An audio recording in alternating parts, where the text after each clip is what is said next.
They had 72 hours before the locks changed, before everything they'd worked 50 years to build vanished into the cold Oregon rain.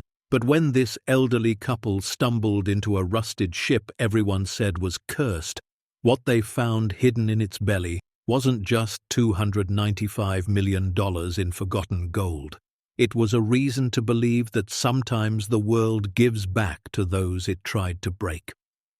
Before we dive into the story, make sure to smash subscribe, because tomorrow we have an extra special story for you that will blow your mind.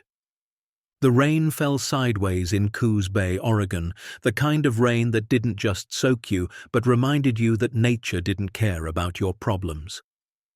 Warren Mitchell, 72 years old with hands that still remembered how to rebuild a carburetor and a back that reminded him daily that he wasn't young anymore, stood at the kitchen window of the small rental house he and his wife had called home for the past 3 years.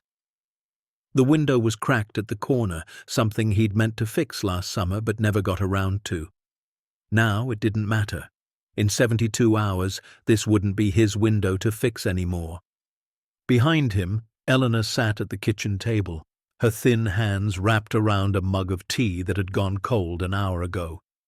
She was 70 years old, and the fluorescent light above made her look older, more tired, more worn than Warren wanted to admit. Her silver hair was pulled back in a loose bun, and she wore the same cardigan she'd been wearing for 3 days straight, the one with the hole in the left elbow that she kept meaning to stitch but never did, because what was the point anymore? The eviction notice sat between them on the table like a third person in the room, silent but screaming. Bold letters at the top, final notice, 72 hours to vacate, no exceptions. Warren turned from the window and looked at his wife. She didn't look up. She just stared into that cold tea like it might have answers at the bottom of the cup. "Ellie," he said softly. She didn't respond. "Ellie, we'll figure something out." Now she looked up, and her eyes were dry. She'd cried all her tears 3 months ago when they first realized the money was gone. Now there was just a hollow kind of exhaustion that scared Warren more than any tears ever could. "Figure what out, Warren?" Her voice was quiet, steady, defeated. "We're 70 years old. We have $432 in the bank. Our credit cards are maxed. Our children are barely making it themselves. We have no family to turn to. In 3 days we'll be living in our car, if the car even starts." Warren's jaw tightened. He wanted to argue, wanted to fight back against the truth of her words, but everything she said was accurate, cold, horrible, and accurate. 6 months ago they'd had everything. Not wealth, not luxury, but security. They'd had $187,000 saved over 5 decades of careful living. Warren had worked 43 years as a maritime engineer, retiring at 65 with a small pension. Eleanor had taught elementary school for 38 years, her retirement barely enough to cover groceries.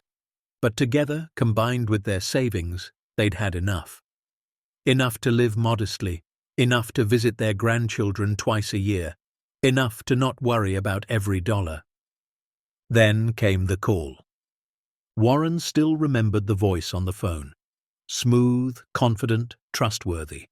A man named David Richards, who said he was a financial advisor with Henderson Investment Group.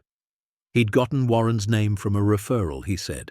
He specialized in helping retirees maximize their savings through low-risk, high-yield investment portfolios. He had testimonials, a professional website, even a physical office address in Portland. Warren had been skeptical at first. He'd spent his whole life being careful with money. But David Richards had been patient, had answered every question, had sent official-looking documents with seals and signatures. And when Warren finally agreed to invest just $20,000 as a test, the returns came back exactly as promised, 8% in the first quarter. That's when Warren made the biggest mistake of his life. He moved the rest of their savings into the investment account, $167,000. Everything they had. For 3 months, the statements showed growth. Their money was working for them, David Richards said. They were on track to have over $200,000 by the end of the year. Then David Richards stopped answering his phone. The website went dark. The office in Portland was an empty room with a for lease sign in the window. Henderson Investment Group didn't exist. David Richards wasn't real, and Warren and Eleanor's life savings vanished into the digital void like it had never existed at all. The police took a report. They were sympathetic but honest. These scams operated overseas, used fake identities, moved money through untraceable channels. The chances of recovering anything were virtually zero. They were sorry.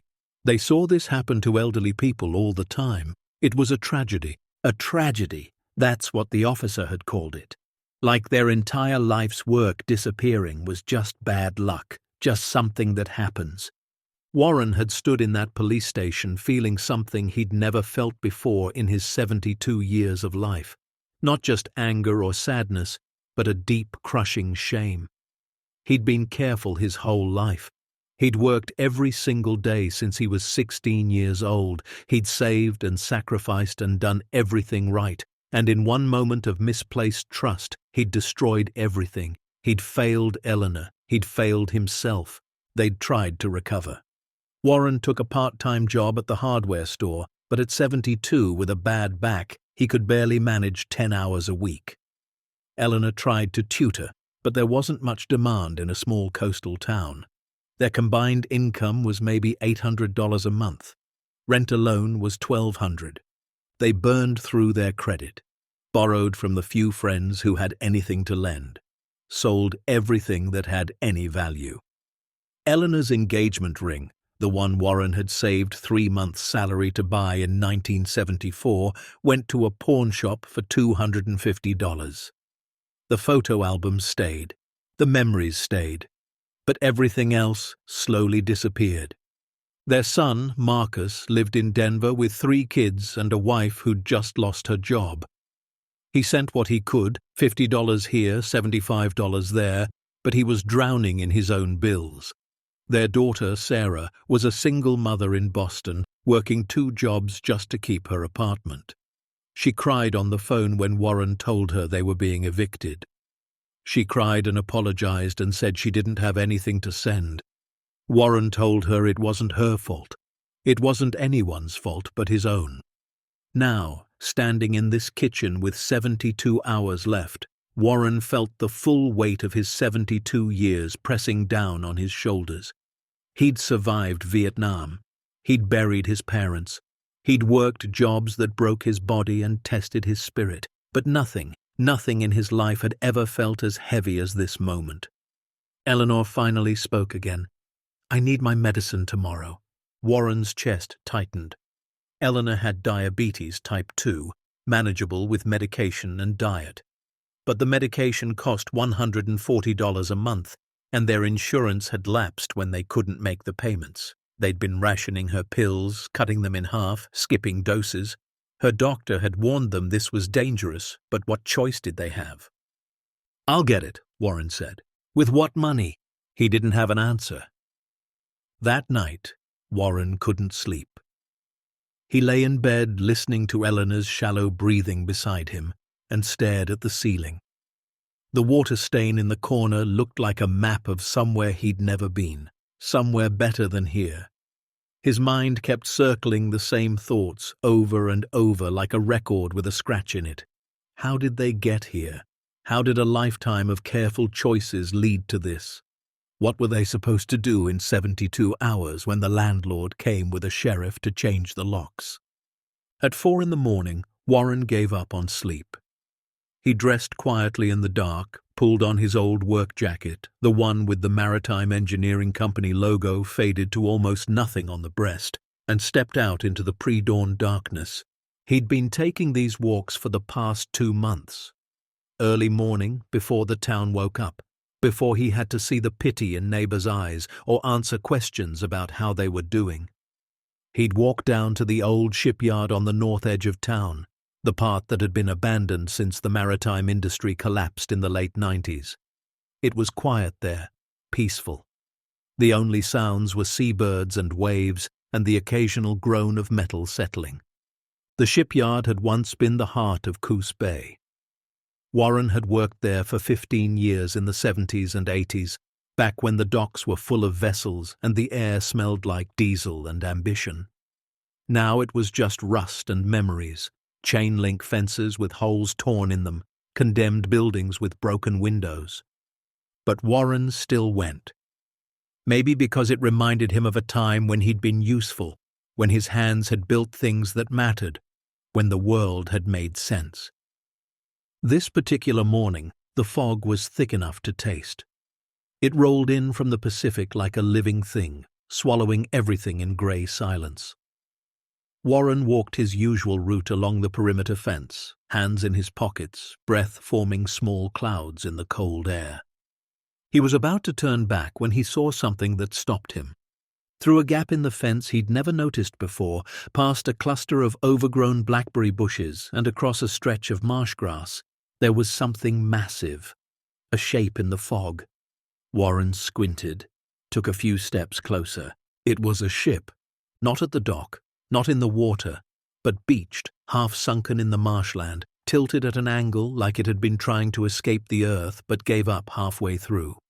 Warren had walked this route 100 times. How had he never seen this before? He pushed through the gap in the fence, thorns catching on his jacket. His boots squelched in the soft earth as he made his way closer. The ship was enormous. A cargo vessel, probably 300 feet long, maybe more.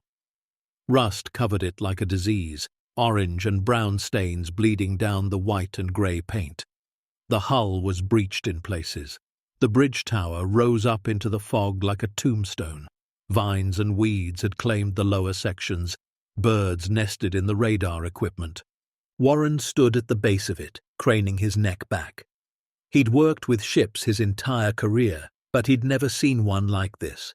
Abandoned, forgotten, left to die slowly in the mud.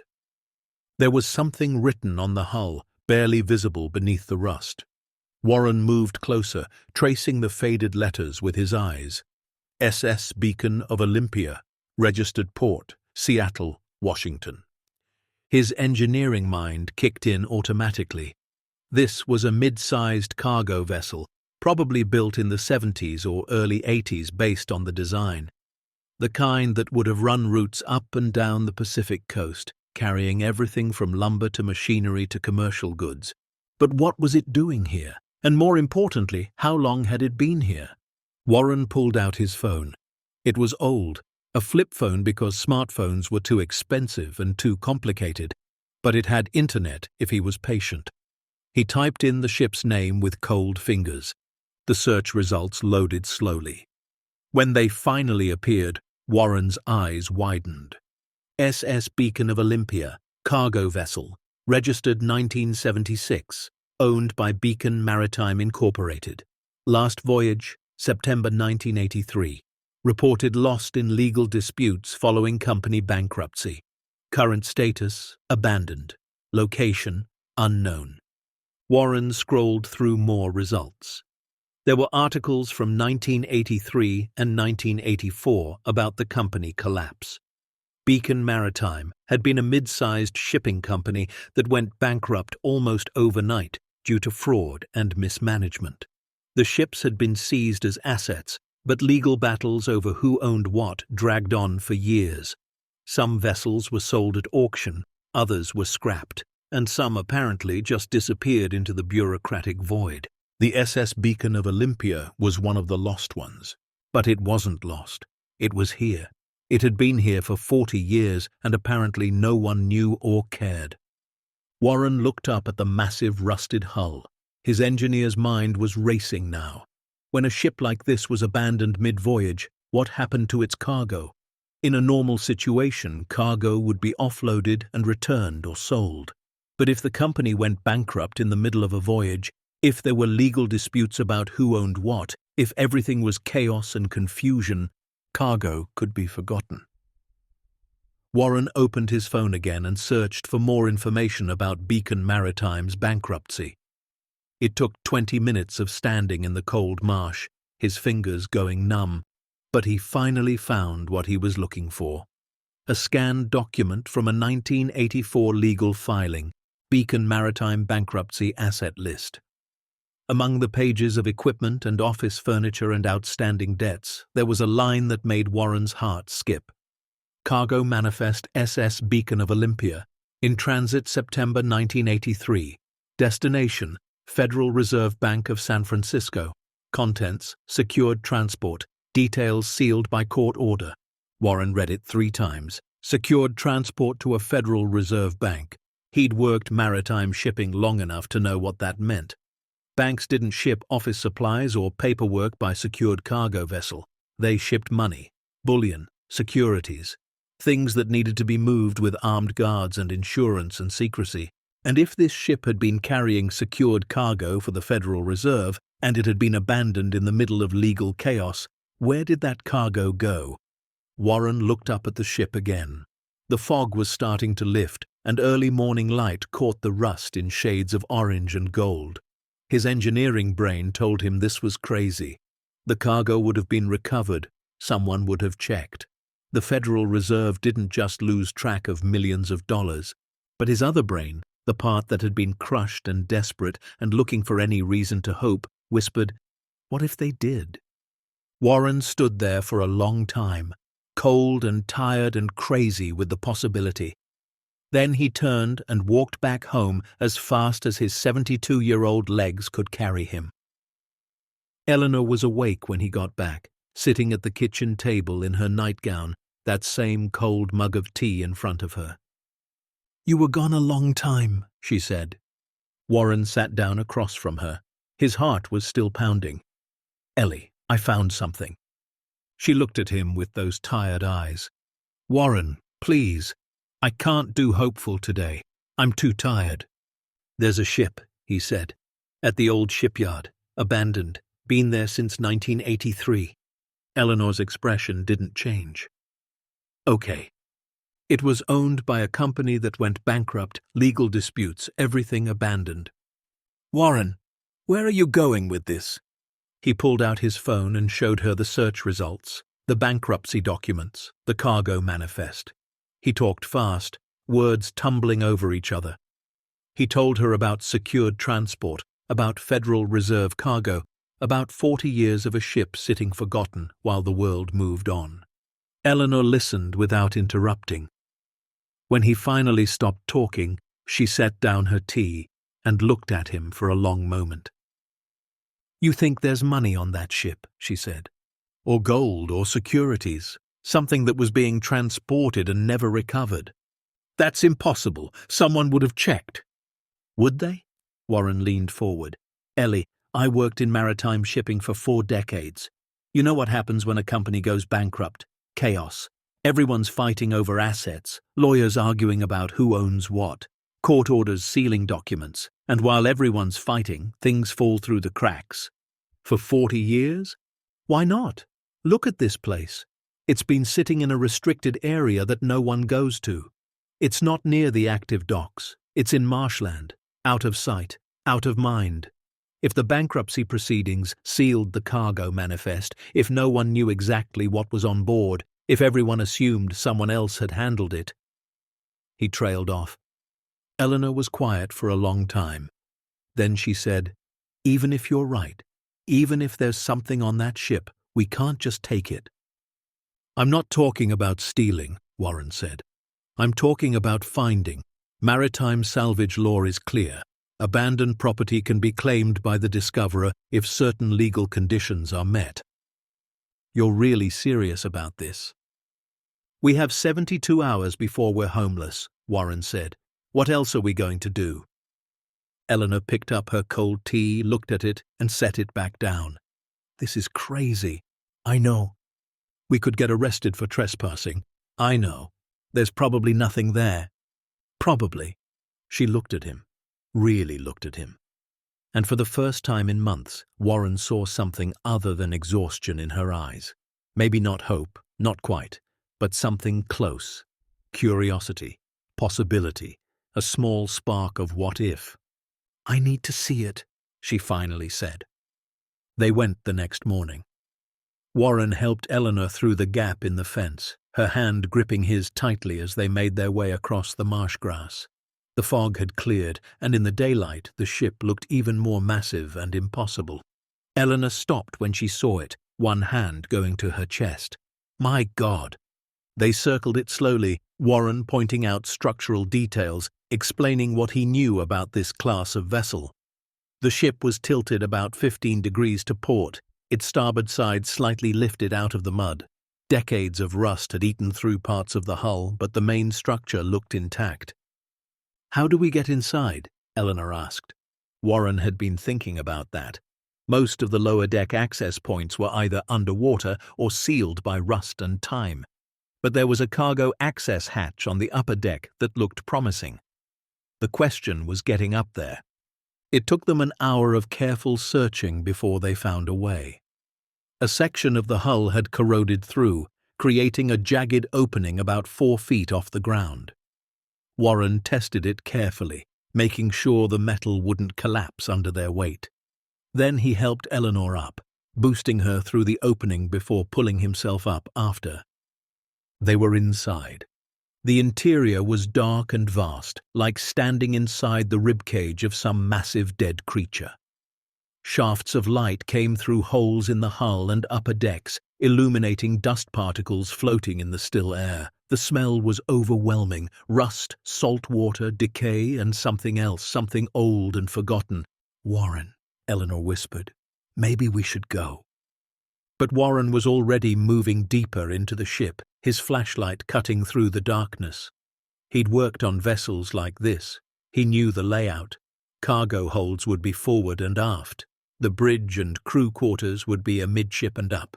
They moved slowly, testing each step. Water stood in pools on the deck. Rust flaked off under their hands. More than once they had to stop while Warren checked the structural integrity of a passage before they continued. The first cargo hold they found was empty. The second contained rotted crates of what might have been machine parts. The third was flooded. After 2 hours, Eleanor had to sit down. Her legs were shaking from exhaustion, and Warren could see she was in pain from her ankle, which she'd twisted climbing through the hull opening. Warren, maybe there's nothing here, she said. Maybe we should go home. Home. They didn't have a home. In 48 hours they'd be on the street. One more hold, Warren said. Then we'll go, I promise. They made their way toward the stern of the ship.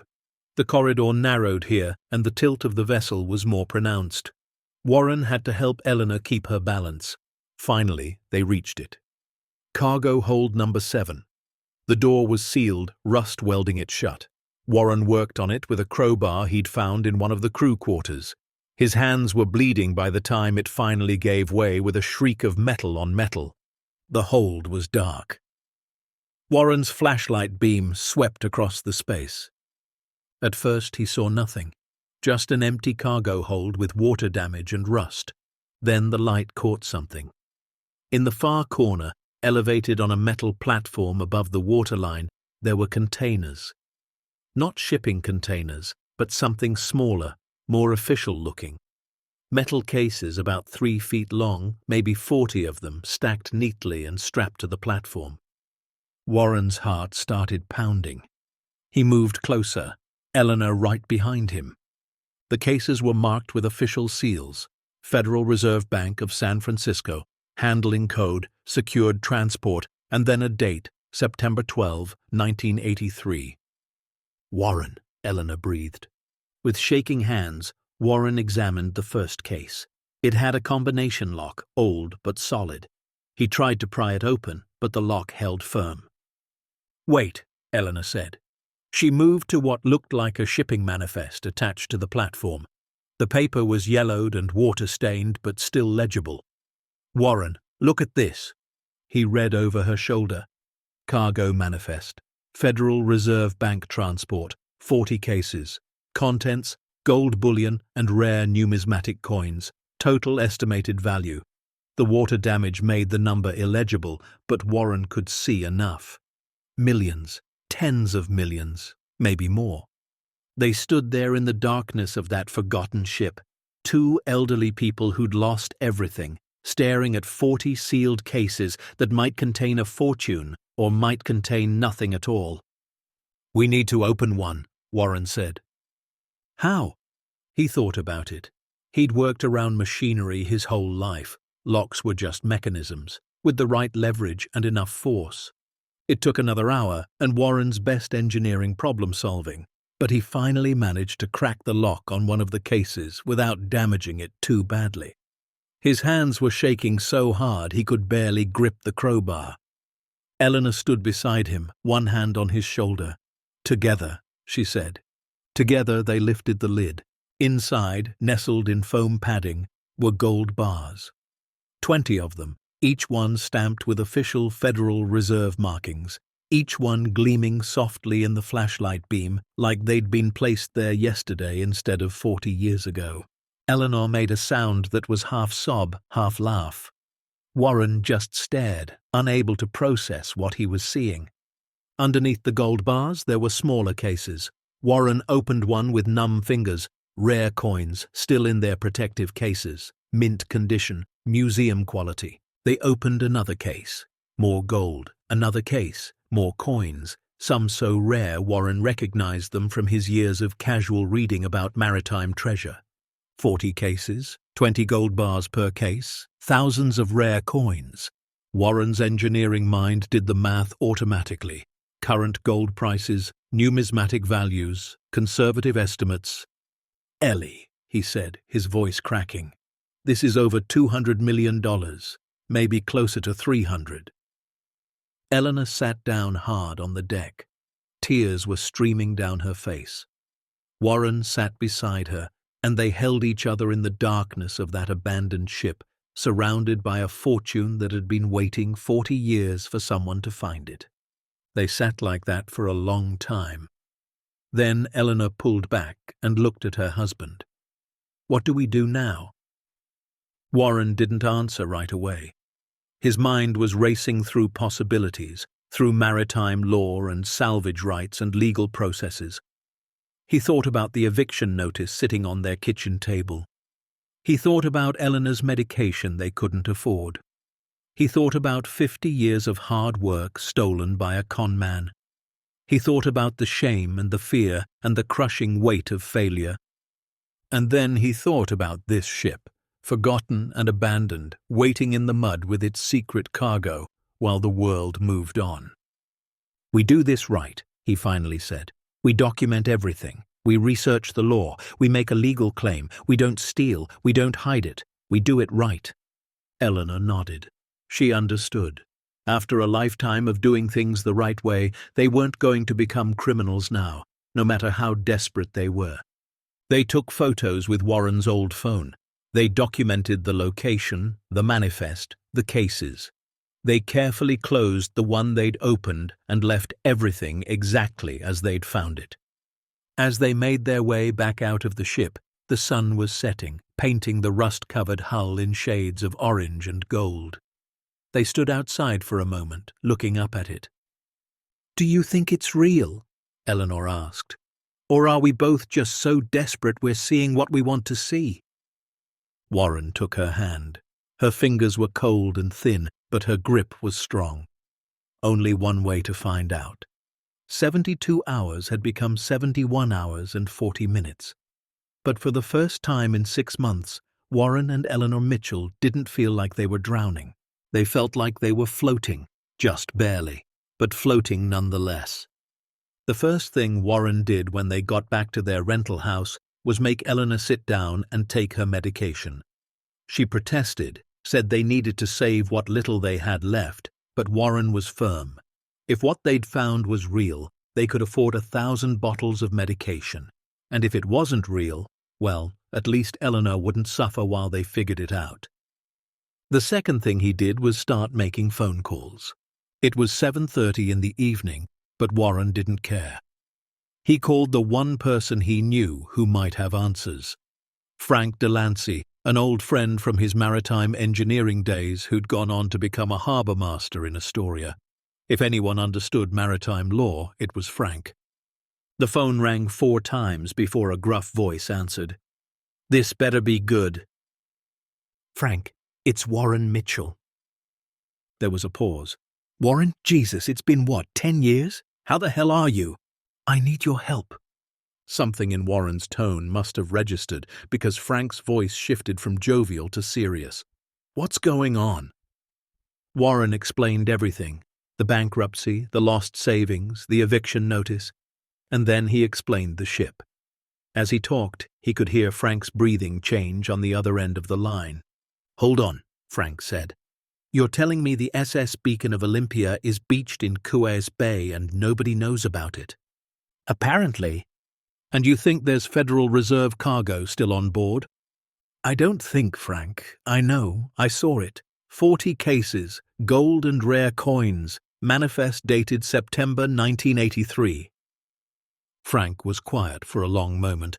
Then he said, Warren, do you have any idea what kind of legal nightmare you're walking into? That's why I'm calling you. Another pause.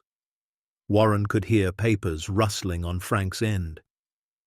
Okay, listen. Maritime salvage law is complicated, but here's the basic situation. If that cargo was truly abandoned, and if you're the first to discover and properly report it, you may have a legitimate claim. But there's a process. You need to document everything, notify the proper authorities, and file a formal salvage claim. And you need to do it right, because if the federal government gets involved, they're going to fight you every step of the way. What do I do first? First, don't touch anything else. Second, you need a maritime lawyer, a good one. Third, you need to secure that site somehow without actually moving or disturbing the cargo. And fourth, Warren, you need to be prepared for this to take years. Salvage claims can drag on forever, especially when the government's involved. Years? Warren's chest tightened. Frank, we have 70 hours before we're evicted. Frank sighed heavily. Then you've got a problem, because there's no fast way to do this legally.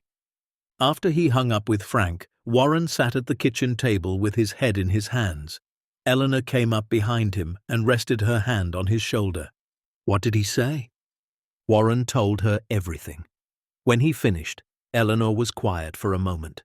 Then she said, So we found a fortune, but we can't access it in time to save ourselves. Not legally. Eleanor sat down across from him. Warren Mitchell, I've known you for 52 years. I know what you're thinking, and the answer is no. We're not stealing it. We're not taking even one gold bar.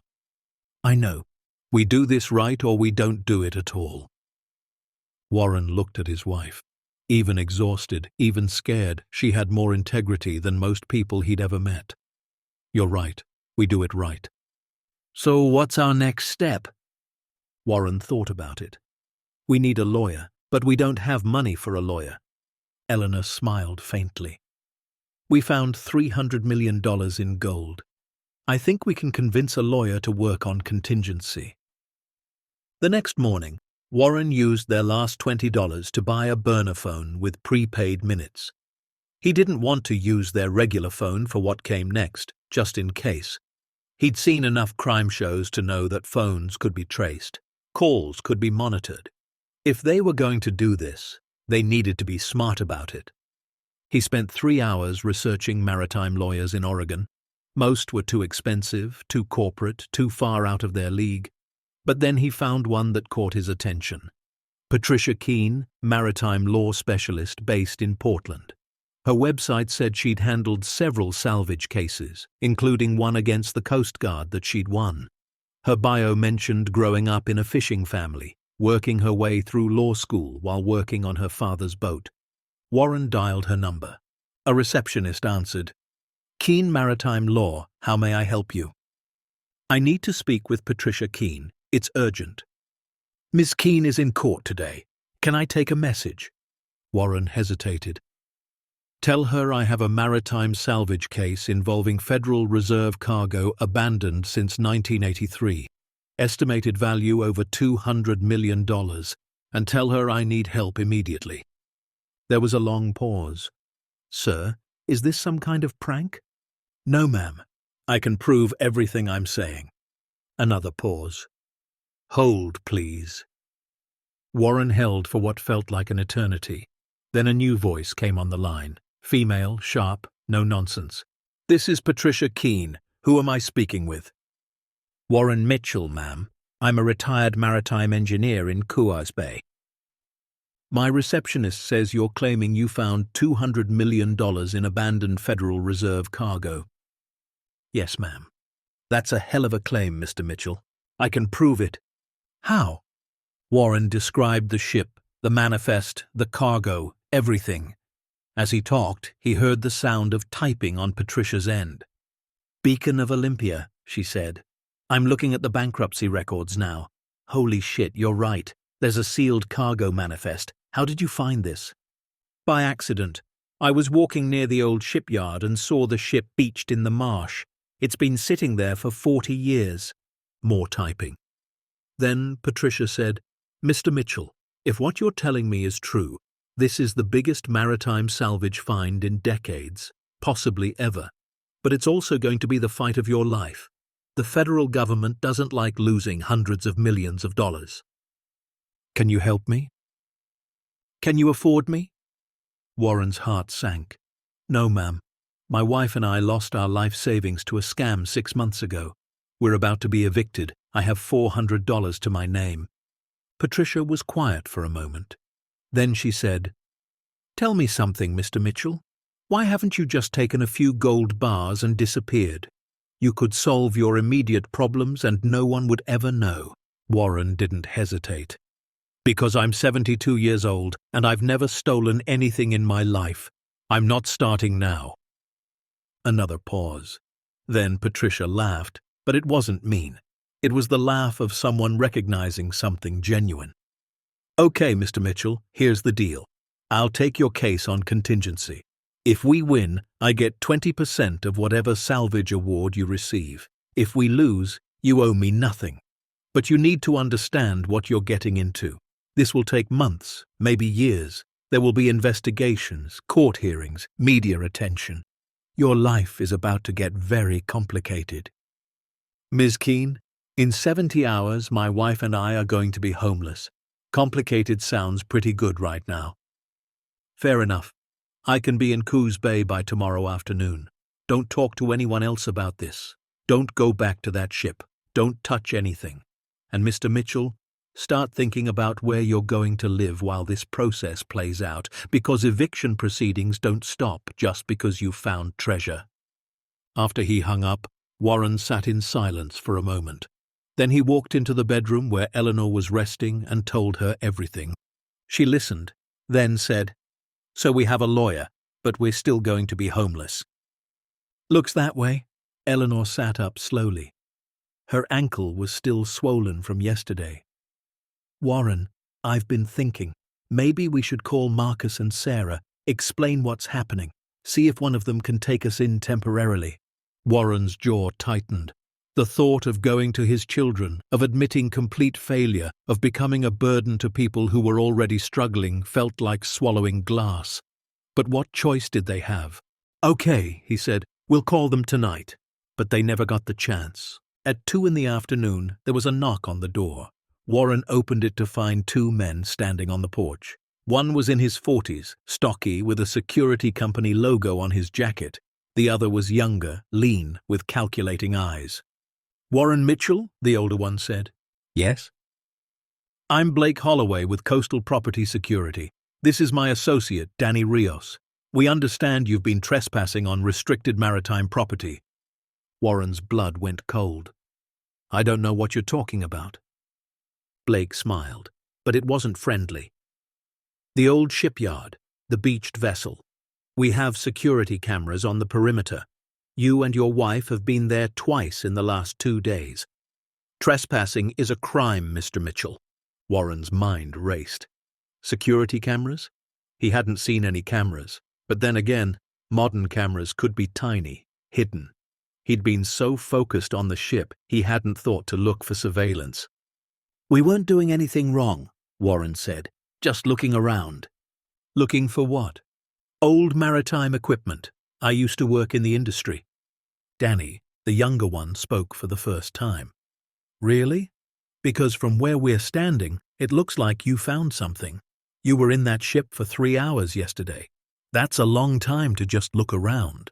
What happens next will turn this quiet investigation into a dangerous game of cat and mouse, expose secrets that powerful people want buried, and test whether an elderly couple's integrity can survive when everything they love is on the line. Stay tuned to see what happens next. If you're enjoying the story, please like, share, and subscribe for more. Warren's hand tightened on the doorframe. I don't know what you want, but you need to leave. Blake held up a hand. Relax, Mr. Mitchell. We're not here to cause trouble. In fact, we're here to help you. Help me how? By offering you a deal. See, we know about the cargo on that ship. We've known about it for years. We represent certain interests who would very much like to acquire that cargo quietly, without government involvement or legal complications. Warren felt sick.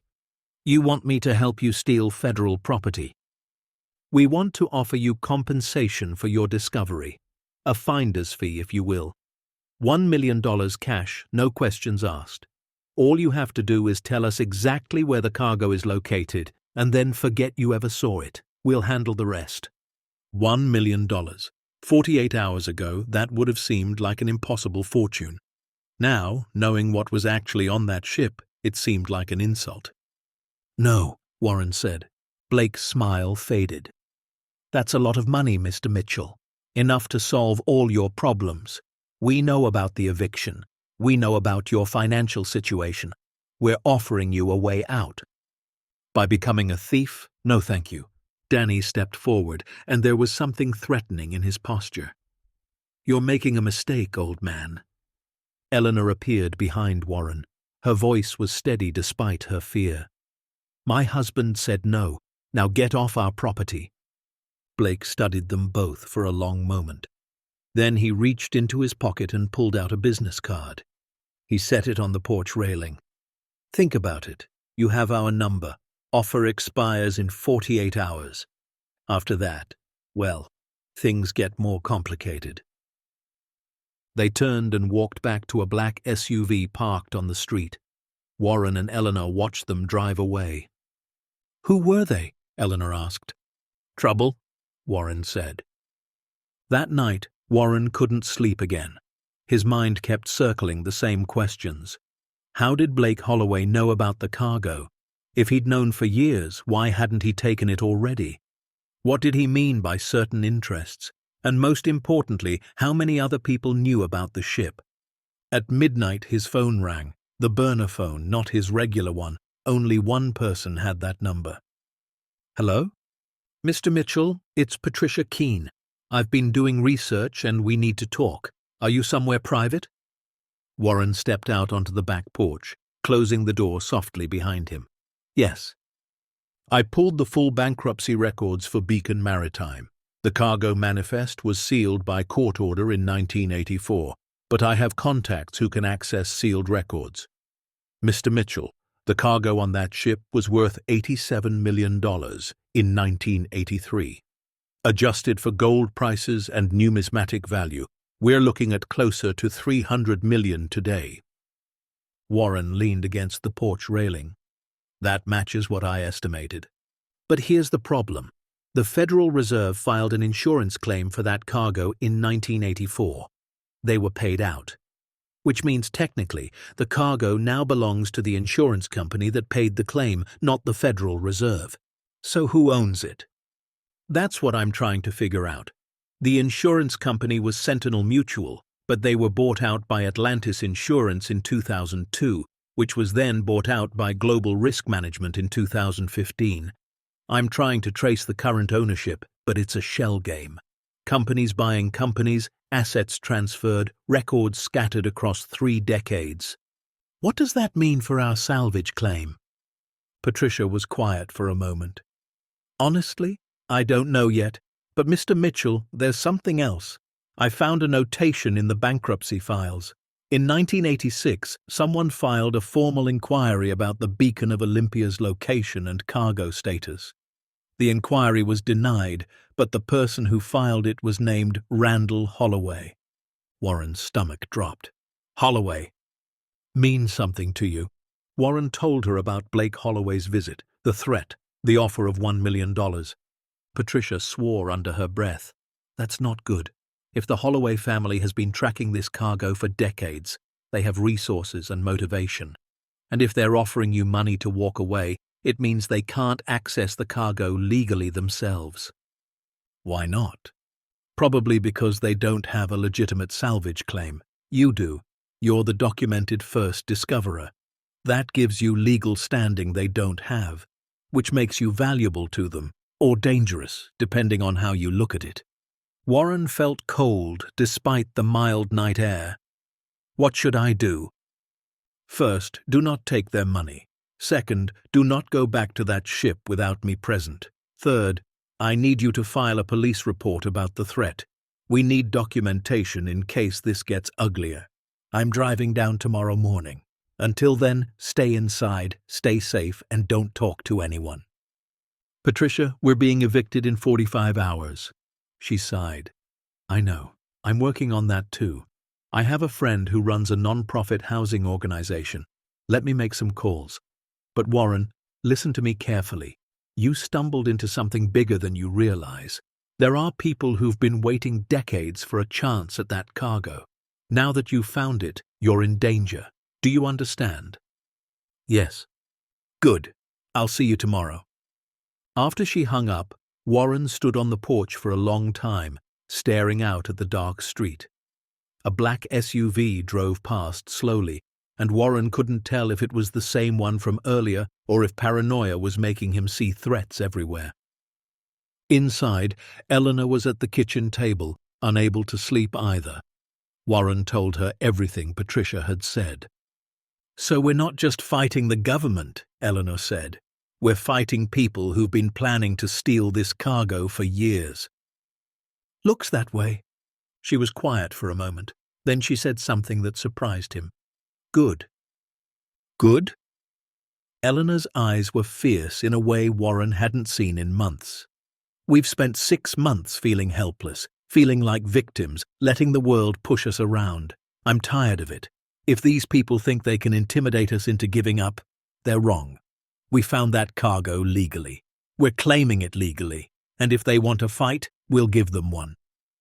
Warren stared at his wife of 52 years and felt something shift in his chest. Pride, maybe, or love, or just the recognition that he'd married someone with more courage than he'd ever fully appreciated. You're right, he said. We're done running. The next morning, Patricia Keene arrived at 9 a.m. sharp. She was younger than Warren expected, maybe mid-40s, with dark hair pulled back in a severe bun and eyes that missed nothing. She carried a leather briefcase and moved with the kind of confidence that came from winning fights most people didn't even know were happening. She sat at their kitchen table and spread out documents. Okay, here's where we stand. I've filed a preliminary notice of salvage claim with the Coast Guard and the Maritime Administration. That puts everyone on notice that you're asserting legal rights to the cargo. It also starts the clock on various legal processes.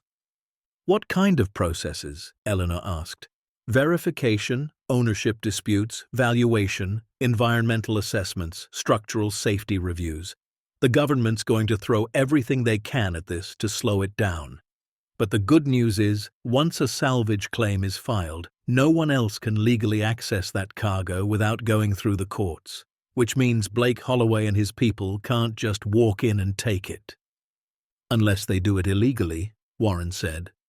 Unless they do it illegally, Patricia agreed, which is why I've also contacted the Coast Guard about securing the site. They're sending someone to assess tomorrow. In the meantime, I need you both to walk me through everything. When you found it, what you saw, what you touched, what you documented. They spent 2 hours going through every detail. Patricia took notes on a yellow legal pad, stopping Warren frequently to clarify or expand on something.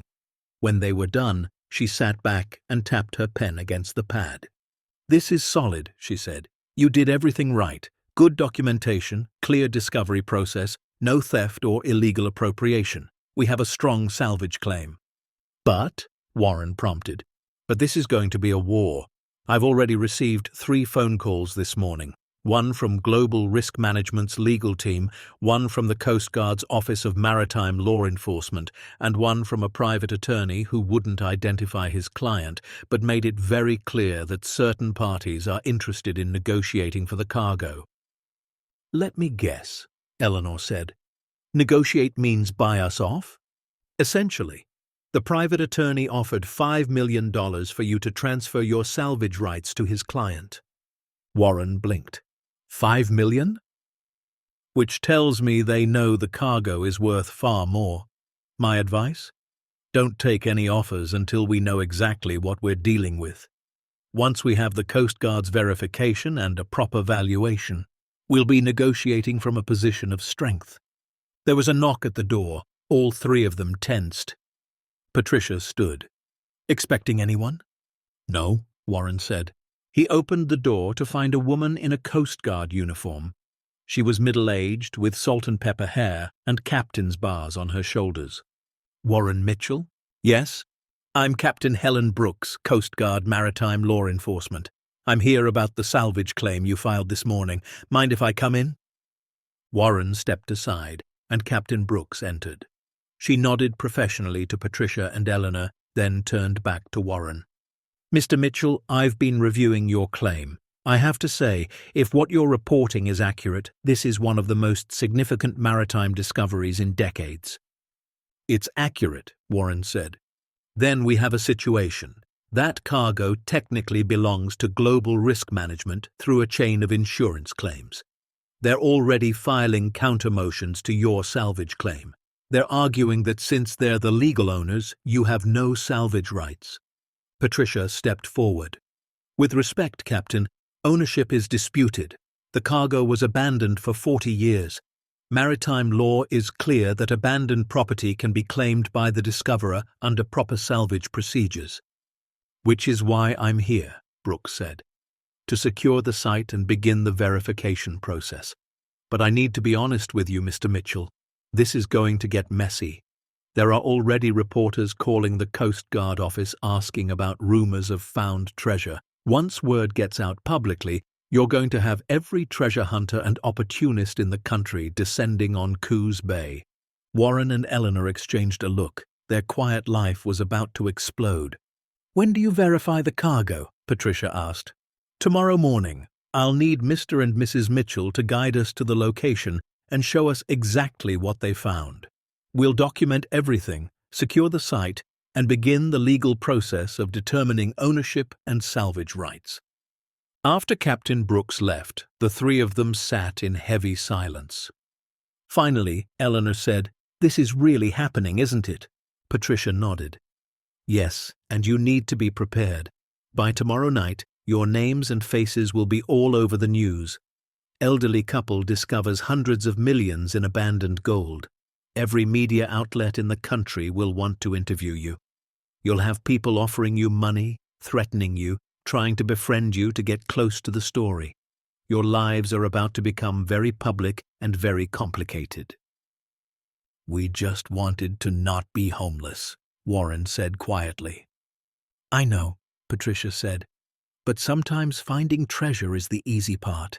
Keeping it is what's hard." That afternoon, Warren received another visit. This time, it was his landlord, Craig Peterson, a man in his 50s who'd been surprisingly patient with their late rent payments over the past months. "Warren," Craig said at the door, "can we talk?" They sat on the porch. Craig looked uncomfortable. "I heard some rumors," he said. "Something about you finding treasure on an old ship?" Word was spreading faster than Warren had expected. "It's complicated." "Is it true?" Warren saw no point in lying. "Yes, my wife and I discovered abandoned cargo on a beached vessel. We filed a legal salvage claim." Craig whistled low. "How much are we talking about?" "Possibly hundreds of millions." Craig was quiet for a long moment. Then he said, "Warren, I came here to evict you tomorrow. The bank's been on me about the mortgage, and I can't afford to carry unpaid rent anymore. But if what you're saying is true, can you just pay me what you owe? Buy yourself some time." I can't access the money yet. It could take months, maybe years to resolve the legal claim. Craig's face fell. So you're still broke? For now, yes. Damn it. Craig stood and paced the porch. I don't want to do this, Warren. You and Eleanor are good people, but I don't have a choice. I understand. Craig pulled an envelope from his pocket. This is the final eviction notice. You have until noon tomorrow. I'm sorry. After Craig left, Warren went inside and found Eleanor in the bedroom, slowly packing their belongings into the 3 suitcases they owned. She didn't look up when he entered. We're really leaving, she said. Yeah. Where are we going to go? Warren sat on the bed beside her. Patricia says her housing non-profit friend has a short-term shelter option. It's not much, but it's a roof. Eleanor folded one of her sweaters, her hands shaking slightly. 52 years of marriage, 43 years in the workforce, and we're ending up in a shelter. Temporarily, she repeated. That's what we keep saying. This is temporary. The eviction is temporary. Being broke is temporary. But Warren, what if it's not? What if we lose this legal fight? What if the government takes the cargo, or those Holloway people steal it, or something goes wrong? What if we end up with nothing again? Warren took her hand. Then we end up with nothing. But at least we'll know we tried. At least we didn't give up. She looked at him, tears finally breaking through. I'm scared. Me too. They held each other as the afternoon light faded through the bedroom window of a house that would no longer be theirs in less than 24 hours. That night, Warren made one more trip to the ship. He knew Patricia had told him not to, knew it was probably dangerous, but he needed to see it one more time, needed to know it was real, that he hadn't imagined the whole thing. He approached carefully, watching for security cameras or guards.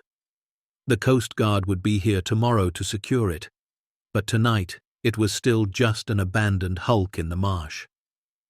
He climbed through the hull opening and made his way to cargo hold 7. His flashlight beam found the containers exactly where they'd left them, untouched, waiting. Warren stood there in the darkness, surrounded by a fortune that was his and not his, so close he could touch it, but so far from being able to use it to save himself. He thought about Blake Holloway's offer. $1 million, cash, no questions asked. He could take it and disappear.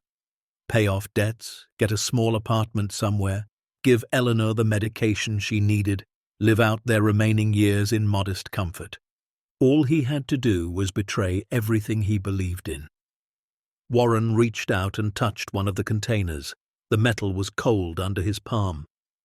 I'm not giving up, he whispered to the darkness. You hear me? I'm not giving up.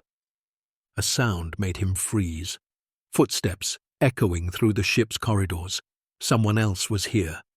Warren turned off his flashlight and pressed himself against the bulkhead, heart hammering. The footsteps grew closer, then stopped outside the cargo hold. A beam of light swept across the doorway. I know you're in there, Mr. Mitchell. It was Blake Holloway's voice. We need to talk. Warren didn't move, didn't breathe. Come on out. I'm not here to hurt you. I'm here to make you understand something. Slowly, Warren stepped into the light, his own flashlight held loosely at his side. Blake stood in the corridor with Danny beside him. Both had flashlights but no visible weapons. Blake smiled when he saw Warren. Couldn't stay away, could you? I get it. $300 million is hard to walk away from. What do you want? To tell you the truth. My grandfather, Randall Holloway, worked for Beacon Maritime. He was on this ship when it went down in the bankruptcy. He knew about the cargo because he helped load it, spent the rest of his life trying to find legal access to it, but the corporate shell games and sealed records blocked him at every turn. So you decided to steal it instead? Blake's smile faded. We decided to claim what should have been ours. My grandfather died broke, knowing this fortune was sitting here rotting. That cargo killed him, Mr. Mitchell. The stress, the obsession, the failure. And now you walk in and claim it like you have some kind of right? I found it. That gives me the legal right. Legal right, Blake spat. You know what's going to happen. The government's going to tie you up in court for years. Global Risk Management has lawyers who will bury you in paperwork until you're too old and too tired to fight. And in the end, they'll win because they always win. You'll die broke, just like my grandfather, with nothing to show for your discovery except legal bills and broken promises. Maybe, Warren said, but at least I'll die knowing I did it the right way. Danny stepped forward. Old man, you're being stupid. Danny, Blake warned, but Danny ignored him. We're offering you a way out. Take the money, walk away, stop being a stubborn fool. No, Warren said. Danny's hand moved to his pocket. In that instant, Warren understood these weren't just opportunists making offers. These were desperate men willing to do whatever it took. He bolted. Warren ran through the dark corridors of the ship, his 72-year-old legs screaming in protest, his lungs burning. Behind him, he heard shouts and pounding footsteps. He made it to the hull opening and scrambled through, falling hard on the marsh grass outside. Pain shot through his hip, but adrenaline pushed him forward. He ran toward the fence line, toward the safety of the street beyond. He heard Danny close behind him, cursing. Warren's heart felt like it might explode. His vision blurred with exertion and fear. Then lights flooded the area, bright official lights. A voice boomed through a loudspeaker. This is the Coast Guard. You are trespassing on a secured site. Remain where you are. Warren collapsed on the wet grass, gasping for air. Coast Guard personnel in uniform surrounded the area. Captain Brooks approached him, her face grim. Mr. Mitchell, are you all right? He nodded, unable to speak. Danny and Blake were being detained by two officers. Danny was shouting something about private security and property rights. Blake just looked at Warren with an expression that was part anger, part resignation. Captain Brooks helped Warren to his feet. We decided to start securing the site tonight after receiving intelligence about potential interference. Good thing we did. These men were armed, Mr. Mitchell. This could have ended very badly. Warren's legs finally gave out, and he sat hard on the ground. The captain radioed for a medic. As he sat there in the cold Oregon night, surrounded by uniformed officers and flashing lights, Warren realized something. This wasn't just about money anymore. It wasn't even about saving themselves from homelessness. This was about proving that doing the right thing still mattered. That ordinary people could stand up to powerful interests and corruption and greed and say no, not this time, not to us. The medic arrived and checked his vitals. His blood pressure was through the roof, his heart rate dangerous. They wanted to take him to the hospital, but Warren refused. I need to get home, he said. My wife doesn't know where I am. She'll be worried. Captain Brooks drove him herself. During the ride, she was quiet for a long time. Then she said, Mr. Mitchell, I've been in the Coast Guard for 28 years. I've seen a lot of salvage claims, a lot of treasure hunters, a lot of people who find something valuable and immediately start thinking about how to profit from it. But you know what I haven't seen much of? What? Integrity. You could have taken that gold and run. No one would have known, but you didn't. You filed the proper claim. You followed the law. Even tonight, when you were being threatened, you didn't back down or take the easy way out. That says something about who you are. Warren was too tired to respond, but her words settled into him like warmth. When they pulled up to his house, all the lights were on. Eleanor burst through the door before the car even stopped, her face a mask of terror and relief. Warren, where have you been? I've been calling you for hours. He climbed out of the car slowly, every muscle aching. I'm sorry. I went back to the ship. There was trouble, but I'm okay. Eleanor looked at Captain Brooks, then back at Warren. Trouble. The Holloway people tried to intimidate me. The Coast Guard showed up in time. Eleanor's eyes widened. Then she did something Warren didn't expect. She started laughing, not hysterically, but with a kind of exhausted disbelief. "We're being evicted tomorrow," she said through the laughter. "We're about to be homeless. We found $300 million we can't touch. You were just chased through a ship by armed men, and somehow, we're still standing here." Warren started laughing too. It hurt his ribs and made his head pound, but he couldn't stop. Captain Brooks watched them both with an expression that was part confusion, part respect. "You two are either the bravest people I've ever met or the craziest." "Probably both," Warren said. That night, as they finished packing their belongings, Warren and Eleanor didn't talk about the eviction or the treasure or the danger. They just worked side by side in comfortable silence, partners in survival like they'd been for 52 years. At midnight, Warren found Eleanor standing at the bedroom window, looking out at the dark street. "What are you thinking?" he asked. "That tomorrow we lose our home but keep our integrity," she said. "And I'm trying to decide if that's a fair trade." Warren came to stand beside her. "I think it is." "Even if we lose everything?" "We won't lose everything. We'll have each other.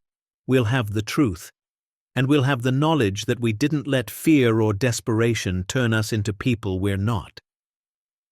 Eleanor leaned her head against his shoulder. "When did you become a philosopher?" "About the same time I became homeless." They stood there together, watching the first light of dawn begin to paint the sky, knowing that in a few hours their lives would change again, irrevocably and completely. But for now, in this quiet moment, they were okay.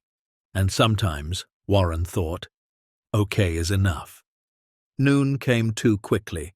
Craig Peterson arrived right on time with a sheriff's deputy, as required by law. Warren and Eleanor stood on the porch with their 3 suitcases and 2 cardboard boxes containing what was left of their life together. Craig couldn't look them in the eye. "I'm sorry, folks. I really am."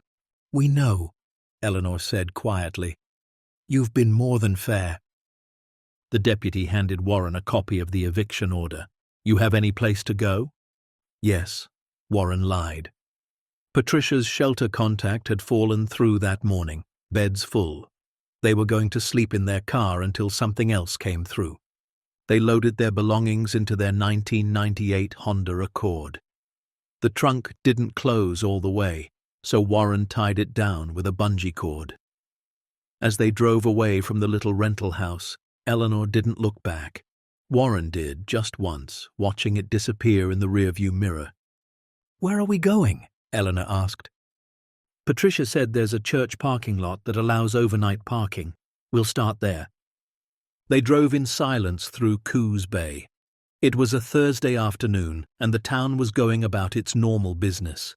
People shopping, working, living their lives. No one knew that the elderly couple in the beat-up Honda were homeless. No one knew they'd just discovered $300 million they couldn't touch. The parking lot was behind St. Catherine's Episcopal Church. The Reverend, a kind woman named Sarah Chen, met them there. Patricia had called ahead. "I'm so sorry we don't have more to offer," Reverend Chen said. "But you're welcome to park here as long as you need. The church basement has bathrooms you can use, and we serve breakfast at 7 a.m. if you're hungry." "Thank you," Eleanor said, her voice barely above a whisper. That first night in the car was the longest of Warren's life. They pushed the front seats as far forward as they'd go and tried to sleep in the back. Eleanor's diabetes made her need to use the bathroom twice during the night. Warren's hip, injured from his fall at the ship, throbbed constantly. Neither of them slept more than an hour at a time. But in the morning, when Reverend Chen brought them coffee and muffins, she also brought news. "There's a reporter outside," she said carefully, "from the local paper. Word's gotten out about the ship. I didn't tell them you were here, but they're asking questions all over town." Warren and Eleanor exchanged a look. It was starting. By noon, 3 news vans were parked on the street outside the church. By evening, it was national news. Elderly couple discovers $300 million in abandoned gold, then loses home the same day. The irony was too perfect for the media to resist. Reporters knocked on the car windows. Cameras flashed. Microphones were shoved in their faces every time they stepped outside. "Mr. Mitchell, how does it feel to find a fortune but still be homeless?" "Mrs. Mitchell, are you angry at the government for not letting you access the money? Is it true you were threatened by treasure hunters?"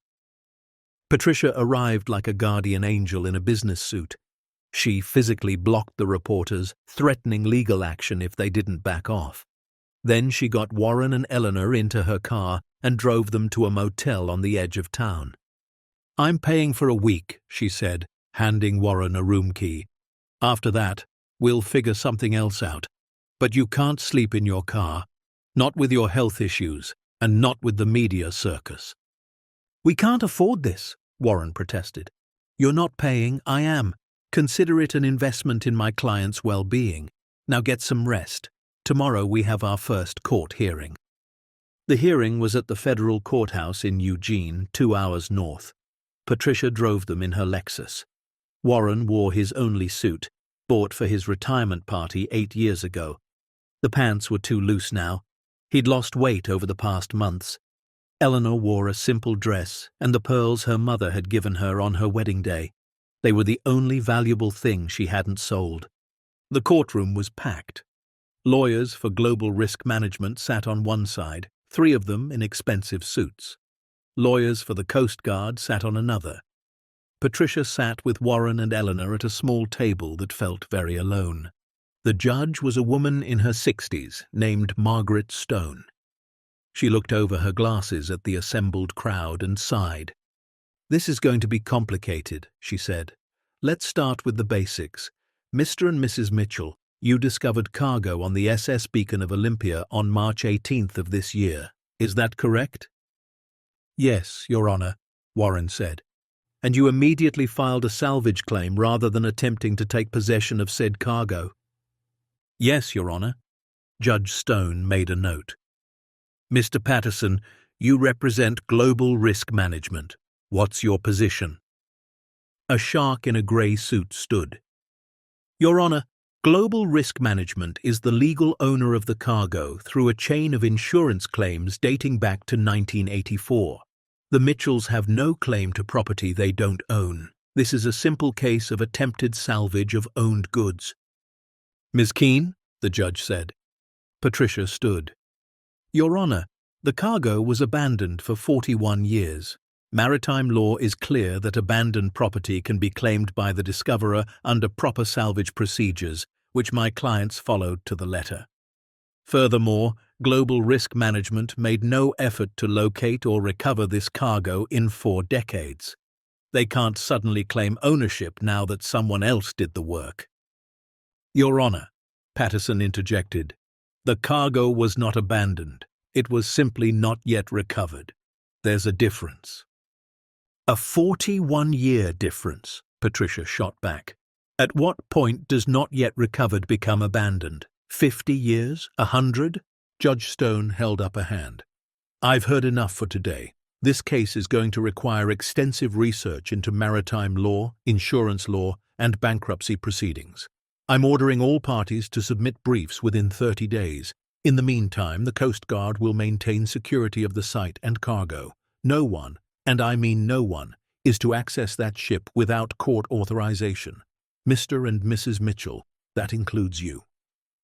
"Understood, Your Honor," Warren said. As they left the courthouse, reporters swarmed again. This time, Patricia had hired security.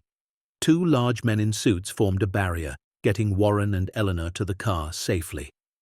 In the back seat, Eleanor finally spoke. 30 days for briefs. Then what? Another hearing? More delays?" "Probably," Patricia admitted. "These cases can take years, Eleanor. I warned you about that." "Years," Eleanor repeated.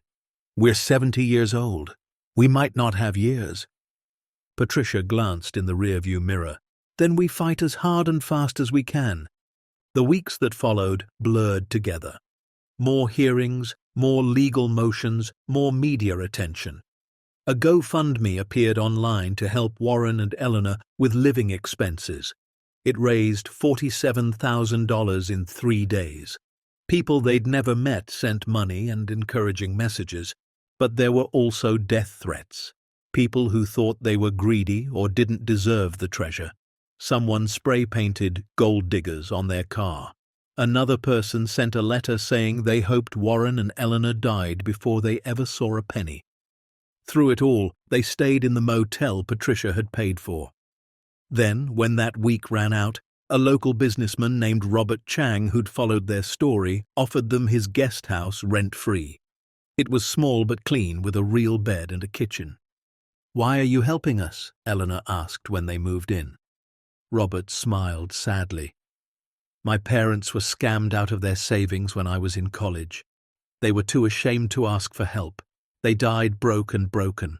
When I see you two fighting back, refusing to give up, it gives me hope that integrity still means something." Marcus and Sarah, their children, finally managed to visit in May. They brought their families, cramming into the small guest house with hugs and tears. "Dad, why didn't you tell us how bad it was?" Marcus asked. "What could you have done?" Warren replied. "You've got your own struggles." "We're family," Sarah said. "We should have been there for you." "You're here now," Eleanor said. "That's what matters." They spent the weekend together, cooking meals, telling stories, letting the grandchildren play in Robert Chang's backyard. For 48 hours, Warren and Eleanor forgot about the legal battles and the treasure and the uncertainty. They just enjoyed being grandparents again. But Monday came, and with it, more complications. A man came forward claiming to be the grandson of a Beacon Maritime employee who'd loaded the cargo. He filed his own salvage claim, arguing his grandfather's knowledge and work gave him rights. Then a woman appeared saying she'd bought salvage rights to the ship at auction in 2003, rights she'd forgotten about until now. Then the state of Oregon filed a claim, arguing the ship was in state waters and any cargo belonged to the state. By June, there were 7 different parties claiming rights to the cargo. "This is insane," Warren said at a meeting in Patricia's office. "How can 7 different people all claim the same treasure?" "Because it's worth $300 million, Patricia said. "Everyone wants a piece. But here's the thing, Warren. You and Eleanor have the strongest claim. You're the documented first discoverers who followed proper procedures. All these other claims are opportunistic at best, fraudulent at worst." "But the judge hasn't ruled," Eleanor pointed out. "No, and she won't until she's heard all the arguments. Which means more hearings, more time, more waiting." Eleanor's health was declining. The stress, the poor sleep in the car those first nights, the uncertainty, all of it was taking a toll. She'd lost 15 pounds she couldn't afford to lose. Her blood sugar was erratic despite medication. Warren watched her growing frailer and felt helpless. One night in July, she collapsed in the guest house kitchen. Warren called 911, terrified he was losing her. At the hospital, the doctor was blunt. "Mrs. Mitchell, your body is under extreme stress. Your diabetes is poorly controlled, your blood pressure is dangerously high, and you're malnourished. You need rest, proper nutrition, and significantly less stress." "I'm being sued by 7 different parties over a treasure I can't touch," Eleanor said weakly. "How do I reduce that stress?" The doctor had no answer. Patricia visited the hospital that evening. She sat beside Eleanor's bed and said something Warren would never forget. "You can walk away," Patricia said softly. "Right now, today. Drop the salvage claim. Let someone else fight this fight. Take whatever settlement we can negotiate and live out your lives in peace." Eleanor looked at Warren. He took her hand. "What do you want to do?" he asked. Eleanor was quiet for a long moment. Then she said, "I want to see this through. Not because of the money, but because we did everything right. We found something valuable, and we didn't steal it. We followed the law. We told the truth. If we walk away now, what does that say? That doing the right thing doesn't matter? That the powerful always win?" "It might kill you," the doctor warned. Eleanor smiled faintly. "Then I'll die fighting for something that matters." Patricia nodded slowly. Okay then, we keep fighting. The judge's preliminary ruling came in August, 5 months after the discovery. Warren and Eleanor sat in the courthouse holding hands, barely breathing, as Judge Stone read her decision. After extensive review of maritime law, insurance regulations, and bankruptcy proceedings, I find that the Mitchells have established a legitimate salvage claim to the cargo of the SS Beacon of Olympia. However, given the competing claims and the complexity of the ownership issues, I am ordering a full trial to determine final disposition. Trial is set for February of next year. February. 8 more months of waiting. Patricia met their eyes and mouthed, "We won the first round." But as they left the courthouse, Warren couldn't shake the feeling that they'd won a battle, but the war was far from over.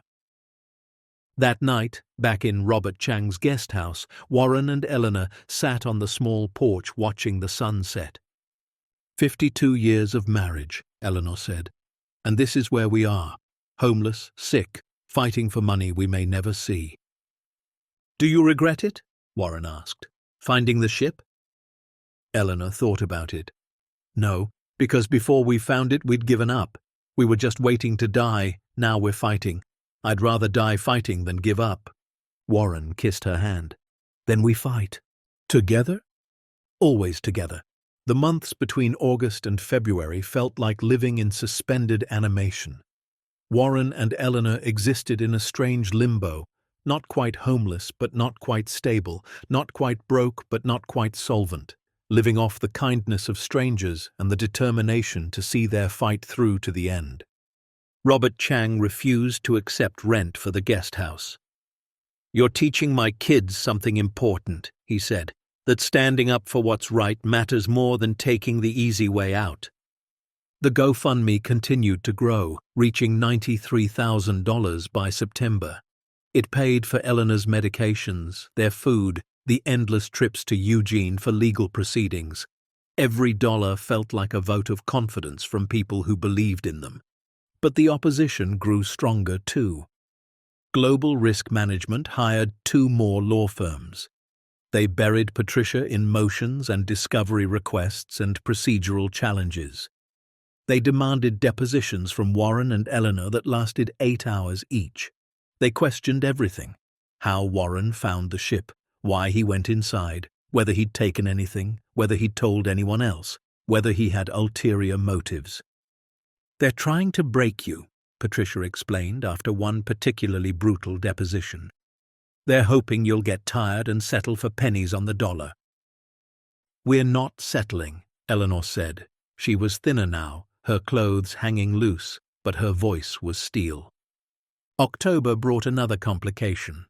Blake Holloway, released on bail after the confrontation at the ship, filed a lawsuit claiming Warren had stolen his family's rightful discovery.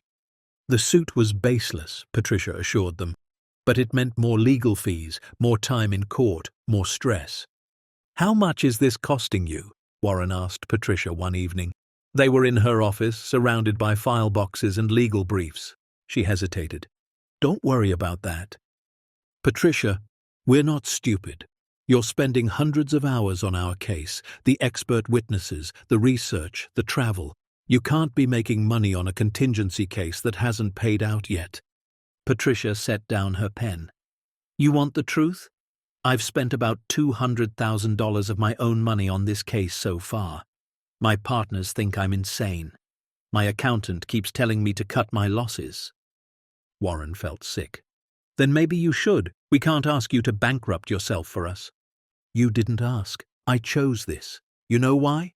Patricia leaned forward. "Because I've been practicing maritime law for 18 years, and I've seen case after case where the little guy gets crushed by corporate interests and government bureaucracy. I've watched treasure hunters steal from archaeological sites, watched wealthy collectors buy up salvage rights, watched ordinary people get pushed aside. But you two, you did everything right. You followed every rule. You have integrity in a field that usually rewards greed. If I can't win this case, then what's the point of any of it?" Eleanor reached across the desk and took Patricia's hand. "Thank you." "Don't thank me yet. We still have to win." November brought unexpected allies. A group of maritime historians wrote an amicus brief supporting the Mitchells' claim, arguing that proper salvage procedures should be rewarded, not punished. A veterans organization joined in after learning Warren had served in Vietnam, arguing that elderly veterans deserved better treatment. Even the Crew Families Association, representing families of merchant marine workers, filed a brief stating that discoverers like Warren honored maritime heritage rather than exploiting it. "Public opinion is on your side," Patricia said. "Now we need to convince Judge Stone." December was the hardest month. Eleanor was hospitalized again with complications from her diabetes. The stress had pushed her blood sugar to dangerous levels. She spent 4 days in the ICU while Warren sat beside her bed, holding her hand, watching monitors beep and flash. "I'm tired," she whispered one night. "I know. Maybe we should settle, take whatever they'll give us and just be done." Warren felt something break inside his chest. "Is that what you want?" Eleanor closed her eyes. Tears leaked from the corners. "I want to not be in a hospital bed fighting for my life while lawyers argue over money. I want to wake up without wondering if we'll have a place to sleep. I want to stop feeling like we're drowning." "Okay," Warren said. "If that's what you want, we'll settle. I'll call Patricia tomorrow." But when morning came, Eleanor had changed her mind.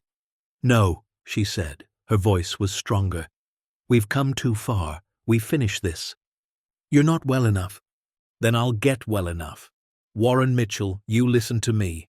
We didn't survive Vietnam, raising 2 kids on no money, losing our savings, being homeless, just to give up now. We're 70 years old. We don't have time to be tired." Warren laughed despite himself. "You're stubborn. You married me for it."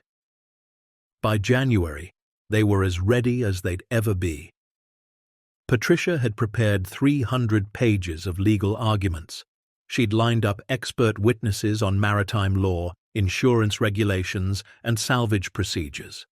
She'd documented every step Warren and Eleanor had taken, proving they'd acted with integrity throughout. The trial was set to begin on February 3rd, 10 days that would determine whether they'd achieved justice or wasted a year of their lives. Marcus and Sarah flew in the weekend before the trial. They rented a small house through Airbnb and insisted Warren and Eleanor stay there with them. "We're not taking no for an answer," Sarah said. "You're not spending the biggest week of your life in someone's guest house." The night before the trial, the whole family gathered around the dinner table. The grandchildren, now aware of what was happening, peppered Warren with questions. "Grandpa, if you win, will you be rich?" asked Jacob, Marcus's oldest at 13. "Probably not rich," Warren said. "After legal fees and taxes and everything else, maybe comfortable." "Will you buy a big house?" Warren looked at Eleanor. They'd talked about this. "No, we'll buy a small house, reasonable, nothing fancy. The rest we'll use to help other people." "What people?" asked Lily, Sarah's daughter. "People who got scammed like we did. Elderly folks who lost their savings and don't know where to turn. People who need a second chance." Marcus's eyes got bright. "Dad, that's the right thing to do," Eleanor finished. "We didn't find that treasure for ourselves. We found it to prove that doing right still matters. Now we need to prove it by doing right with it." The trial began on a cold, clear Monday morning.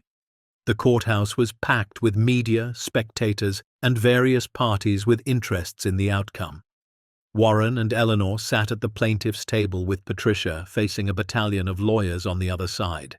Judge Stone entered, and everyone rose. She looked out over the crowded courtroom and shook her head slightly. "I've been a judge for 23 years, she said. "I've never seen this much interest in a salvage case. Let's remember we're here to determine legal rights, not to put on a show. Ms. Keene, present your case." Patricia stood. She was magnificent.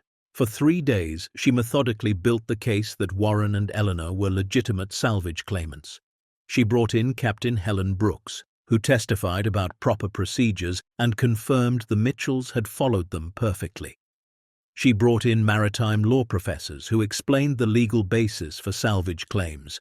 She brought in the bankruptcy attorney who'd researched the Beacon maritime collapse and confirmed the cargo had been legally abandoned. And she brought in Warren and Eleanor themselves. Warren testified on the fourth day. Patricia walked him through the discovery, the motivations, the decisions.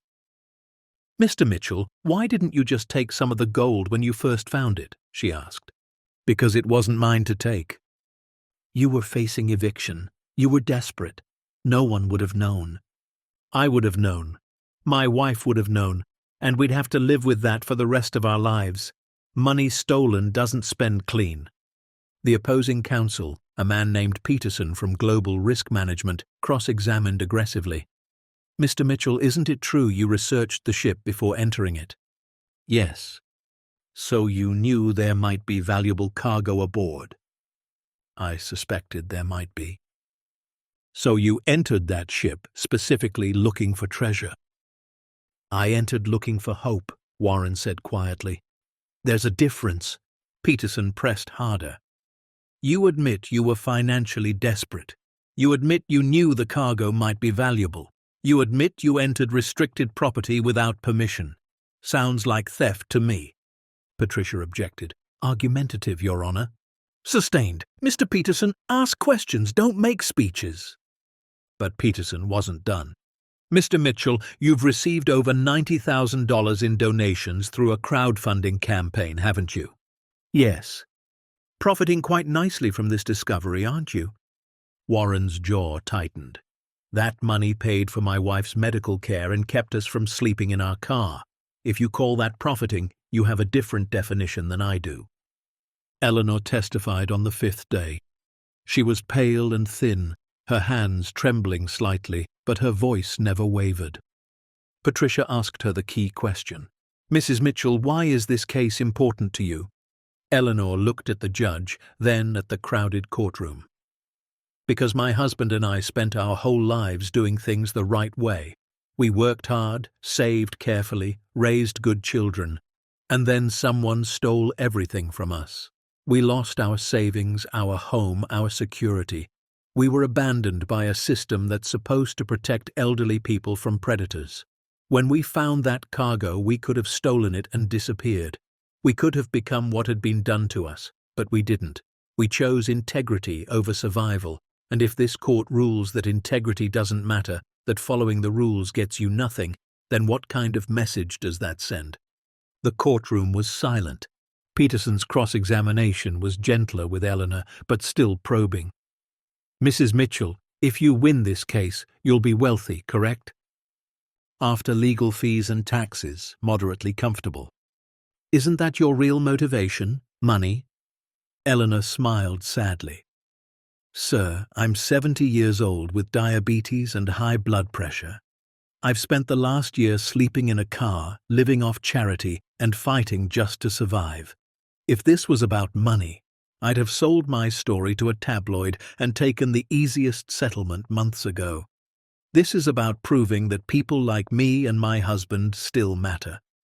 That when the world knocks you down, you can stand back up with your head held high if you didn't compromise who you are."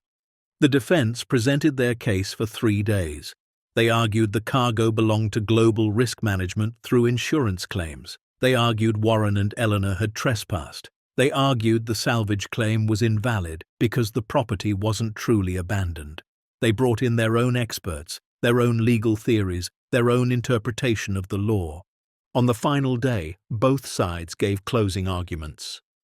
Peterson went first, speaking for 90 minutes about insurance law and property rights and corporate interests. It was technical, detailed, and bloodless. Then Patricia stood.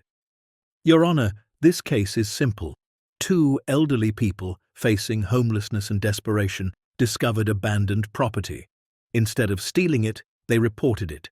Instead of hiding it, they claimed it legally. They followed every rule, every procedure, every requirement of maritime law.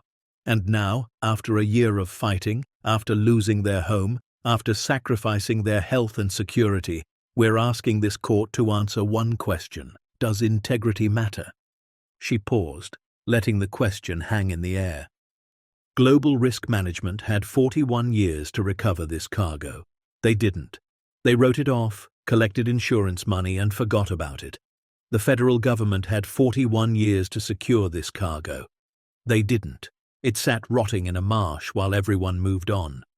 But Warren and Eleanor Mitchell didn't move on. They found it, they protected it, they honored the law. And maritime law is clear. The discoverer of abandoned property who follows proper salvage procedures has legitimate claim to that property. Patricia looked at Warren and Eleanor. These people aren't treasure hunters or opportunists. They're heroes.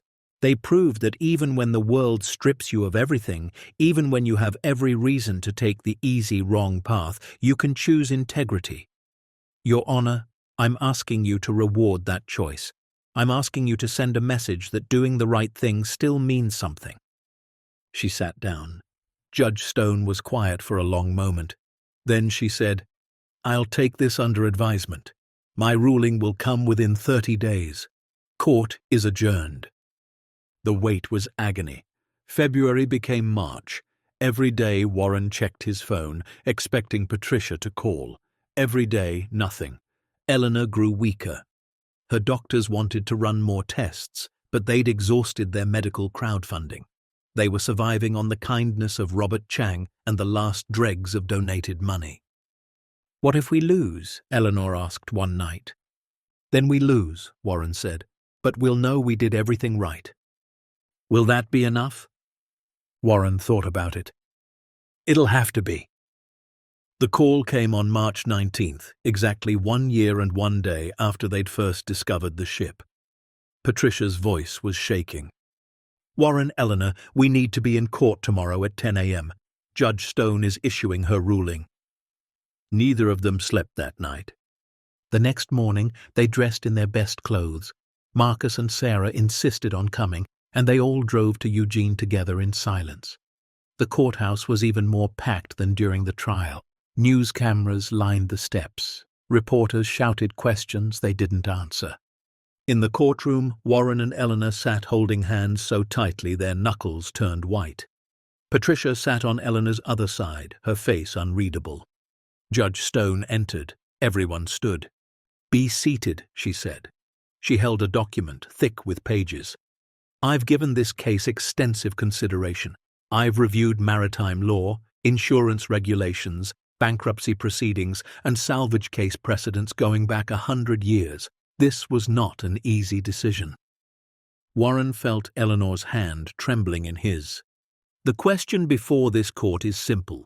Who has legal claim to cargo abandoned for 41 years and discovered by civilians who followed proper reporting procedures? Global Risk Management argues ownership through insurance claims paid in 1984. The federal government argues jurisdiction over protected maritime heritage. Various other parties argue competing claims based on family connections, prior knowledge, or purchased salvage rights. Judge Stone paused. However, maritime law is clear. Abandoned property, discovered by civilians who follow proper salvage procedures, belongs to the discoverers.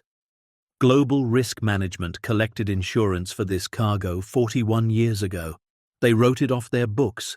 They made no effort to locate or recover it. Under maritime law, that constitutes abandonment. Similarly, the federal government, despite having knowledge of the ship's location through Coast Guard records, made no effort to secure or recover the cargo. That also constitutes abandonment. Warren's heart was pounding so hard he could barely hear. As for the other claims, they are without merit. Family knowledge does not constitute legal claim. Purchased salvage rights do not apply when the purchaser makes no effort to exercise those rights. This court finds that Warren and Eleanor Mitchell are the legitimate salvage claimants to the cargo of the SS Beacon of Olympia. The courtroom erupted. Reporters rushed for the doors. Cameras flashed. Judge Stone banged her gavel. Order! I'm not finished.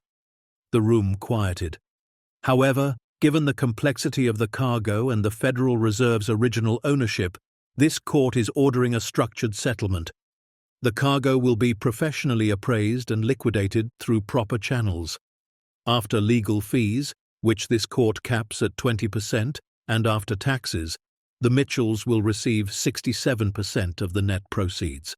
The remaining 33% will be divided between the Federal Reserve Heritage Foundation and the Coast Guard Maritime Preservation Fund.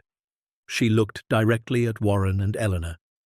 Mr. and Mrs. Mitchell, based on current gold prices and preliminary appraisals, your net award should be approximately $87 million. You have earned this through integrity, patience, and adherence to the law.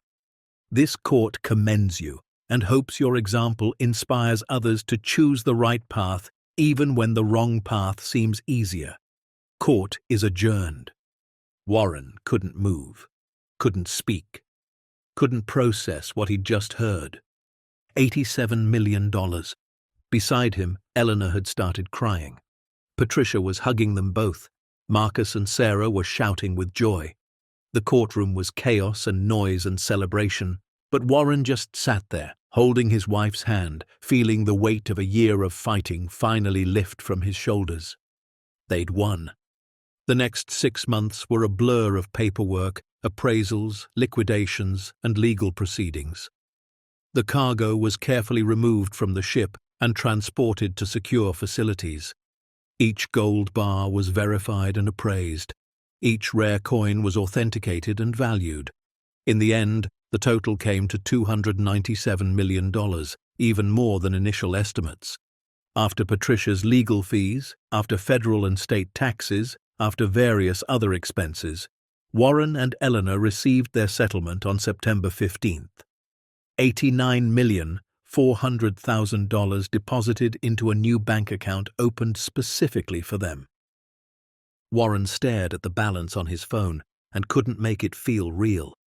"What do we do now?" Eleanor asked. They were sitting in Robert Chang's guest house, which they'd lived in for over a year now. "We keep our promise," Warren said. They bought a house first. Nothing extravagant, just a comfortable 3-bedroom ranch in a quiet neighborhood in Coos Bay. It had a porch where they could watch the sunset and a small yard where the grandchildren could play when they visited. It cost $375,000 and Warren paid cash. Then they established the Second Chance Foundation. They endowed it with $15 million and hired a staff to help elderly people who'd been victims of financial fraud. The foundation paid for housing, medical care, legal services, and financial counseling. In its first year, it helped 237 families. They donated $5 million to maritime preservation, ensuring the SS Beacon of Olympia would be restored and turned into a museum. They specifically requested that the museum tell the story not just of the ship, but of what had been lost and found, including the story of Beacon Maritime employees who'd lost their jobs in the bankruptcy. They set up college funds for all 5 of their grandchildren, $2 million each, enough to get them through university without debt. They gave $2 million to Patricia Keene over and above her legal fees.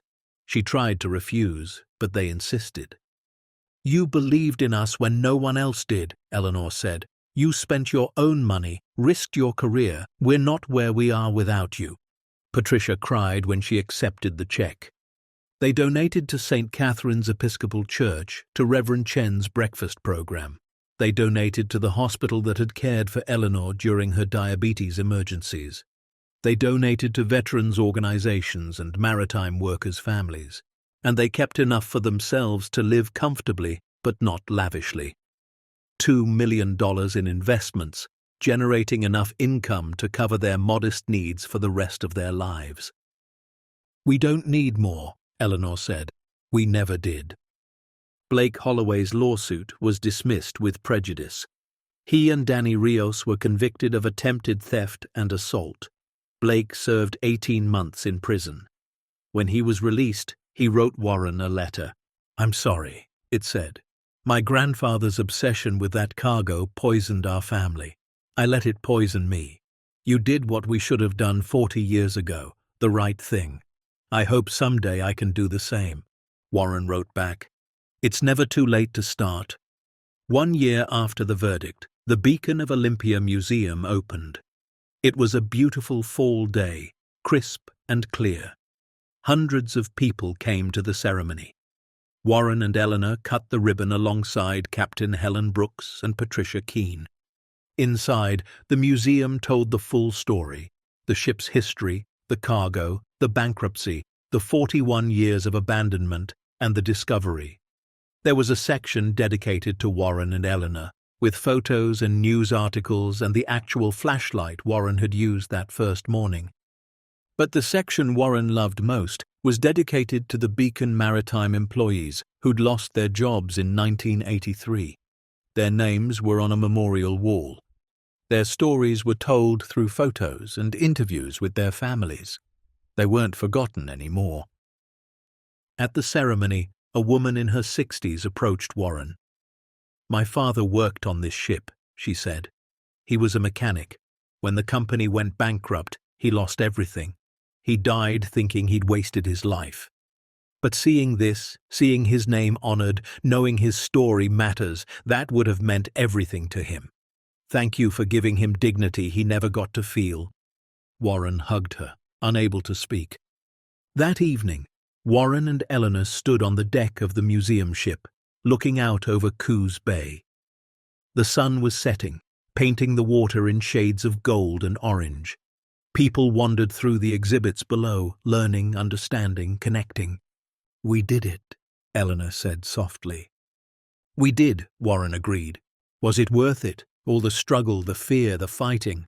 Warren thought about the year they'd spent homeless, the nights in their car, the health scares, the legal battles, the stress that nearly killed them both. He thought about the choice they'd faced again and again: take the easy way or do the right thing. "Yes," he said, "because it wasn't just about the money. It was about proving that integrity still matters, that ordinary people can stand up to powerful interests and win if they don't compromise who they are." Eleanor leaned her head against his shoulder. "Think anyone will remember us?" "I don't know, but that's not why we did it." "Why did we do it?" Warren smiled. "Because when the world gave us every reason to steal, to cheat, to take what we needed and run, we chose to do right instead. And that choice, that matters. Not because someone will remember it, but because we'll know. Every day for the rest of our lives, we'll know we were tested and we didn't break." They stood there as the sun set on the bay, two elderly people who'd lost everything and found something more valuable than gold: the knowledge that they'd lived according to their values, even when it cost them everything. 5 years later, Warren was 87 years old. His hands shook now, and his memory wasn't what it used to be, but he still walked down to the museum twice a week. He'd sit on a bench near the memorial wall and talk to visitors who recognized him. The money was nice, he'd tell them. It solved our immediate problems and let us help a lot of people. But you know what I'm most proud of? Not once, not in the darkest moment when we were sleeping in our car, or couldn't afford Eleanor's medicine, or were being threatened by people who wanted us to compromise, not once did we consider stealing. Not once did we choose the easy wrong over the hard right. Eleanor, now 85, would sometimes join him. Her diabetes was managed now, her health stable. They'd bought a bench at the museum with a plaque that read, "For those who choose integrity over convenience." One afternoon, a young couple came to the museum. They were in their 30s, dressed in work clothes, looking tired and defeated. They walked through the exhibit slowly, reading every placard, studying every photo. When they reached Warren's bench, the young woman stopped. "Are you him? Warren Mitchell?" "I am. We drove 6 hours to see this museum, to see proof that doing the right thing can actually work out." "Why?" Warren asked gently. The young man spoke up. "We lost everything in a scam last year, investment fraud. We're about to lose our house. We have 2 kids. I was offered money to look the other way on something illegal at my job. A lot of money. Enough to save us. I wanted to take it." "But you didn't?" Warren asked. "No. Because we heard your story. about how you could have just taken the gold and run, but you didn't, about how you chose to do right even when it nearly killed you. And we thought, if you could make that choice at 72 facing eviction, we can make it too. Warren felt his eyes burn with tears. Eleanor reached over and squeezed his hand. You made the right choice, Eleanor said to the young couple. It won't be easy, but you'll sleep at night, and that matters more than you know. The young woman smiled. Can I ask you something? Do you regret any of it? The struggle, the fear, the year of hell before things got better? Warren thought about it. He thought about the nights in the car, the hospital stays, the legal battles, the threats, the exhaustion. He thought about watching Eleanor suffer and being powerless to help. He thought about the shame of being homeless, the fear of dying broke and broken. No, he said finally, because that year taught us something we'd forgotten. We're stronger than we think. We're capable of more than we believe. And when we're tested, we can choose who we want to be. Everything after that is just details. On their 60th wedding anniversary, Warren and Eleanor renewed their vows on the deck of the museum ship. Their children and grandchildren were there, along with Patricia Keane, Robert Chang, Captain Helen Brooks, and dozens of people whose lives had been changed by the Second Chance Foundation. Reverend Chen performed the ceremony. When it came time for the vows, Warren spoke from his heart. 60 years ago, I promised to love you in good times and bad, in sickness and health, for richer or poorer. I didn't know how thoroughly we'd test those vows. But Ellie, standing here now, having been through everything we've been through, I can say with certainty, I kept my promises. Not perfectly, not always easily, but faithfully, and I'd do it all again. Eleanor smiled through her tears. We were left with nothing.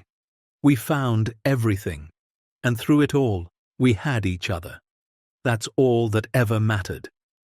When Warren Mitchell died peacefully in his sleep at age 91, the obituary in the Coos Bay News didn't lead with the treasure. It led with this: local man proved integrity still matters. The museum added a new exhibit after his death.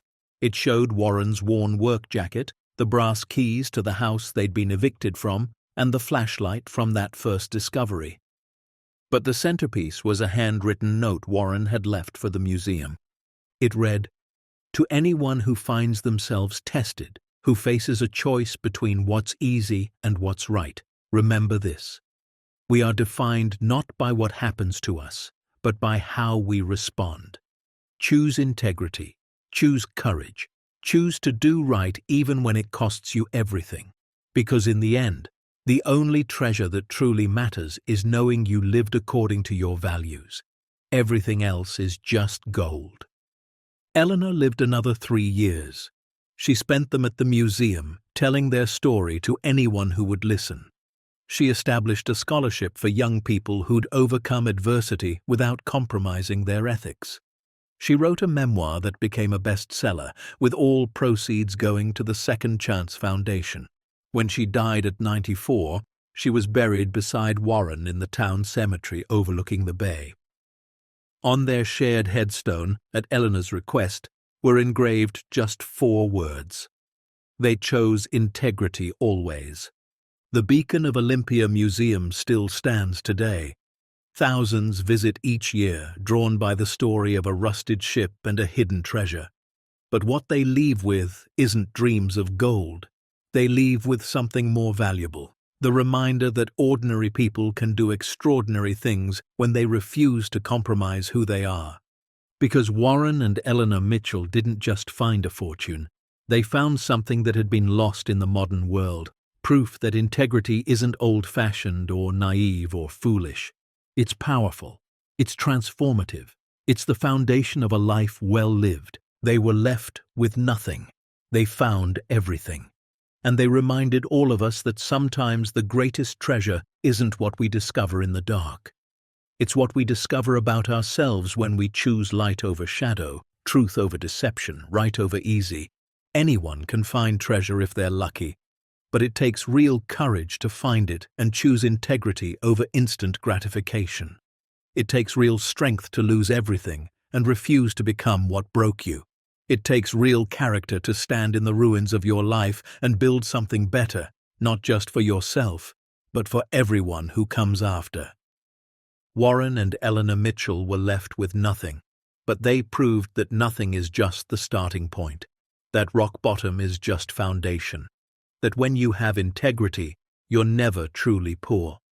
And when you choose to do right even when the world gives you every reason not to, you're already rich in the ways that actually matter. The ship still sits in the bay, no longer abandoned, no longer forgotten. It's a monument now, not to treasure or gold or fortune, but to two people who reminded the world what it means to be human, to be decent, to be brave. And on quiet evenings, when the sun sets over the Oregon coast, painting the water in shades of gold, if you stand on the deck of that old ship and listen carefully, you can almost hear them. Warren and Eleanor, laughing together. Not because they found millions, but because they found each other. Not because they won, but because they never gave up. That's the real treasure. That's what matters. That's what endures. The end. Up next, 2 more powerful stories are waiting for you. Click to keep discovering the extraordinary in the ordinary. And don't forget to hit subscribe if you believe that integrity is worth more than gold, that doing right matters more than getting rich, and that the best treasure we can find is the courage to be who we're meant to be.